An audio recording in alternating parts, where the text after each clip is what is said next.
শ্ৰদ্ধাৰ আই মাতৃসকল, শ্ৰদ্ধাৰ আত্মসহায়ক গোটৰ সদস্যসকল, মই আপোনালোকৰ কাৰণে আকৌ এটা নতুন আপডেট লৈ আহিছোঁ।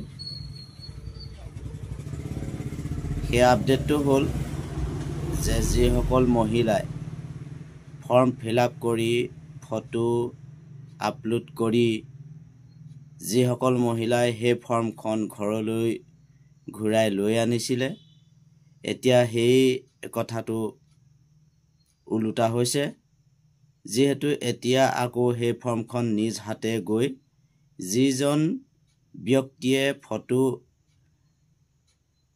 মাৰিছিলে সেই মানুহজনক আকৌ নিজেই সমজাই দিব লাগিব, অন্যথা আকৌ সেইটো এটা ক্লু হ'ব পাৰে।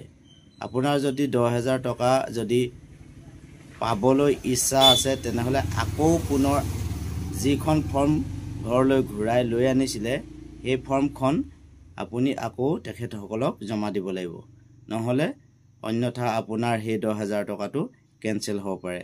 গতিকে মই আপোনালোকক অনুৰোধ জনাইছোঁ যাতে আপোনালোকে ঘৰতে বহি নাথাকি গোটেই কথাটো আপোনালোকে সুধি পুছি ফৰ্মখন দিব লাগিবনে নেলাগে, এই কথাটো আকৌ সুন্দৰকৈ আপোনালোকে সুধি পুছি লওক, নহ'লে হয়তো আপোনালোকো এই 10,000 টকাৰ পৰা বিৰত থাকিবলগীয়া হ'ব পাৰে।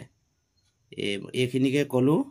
আপোনালোকে এবাৰ গৈ যিসকল আই মাতৃয়ে ফৰ্মখন ঘৰলৈ লৈ আহিছিলে বা যিসকলক দি পঠিয়াইছিলে তেখেতসকলক কৈছোঁ যাতে আকৌ এবাৰ গৈ যিজন ব্যক্তিয়ে এই কামটো কৰিছিলে তেখেতক গৈ আকৌ এবাৰ সুধি লওক। ধন্যবাদ।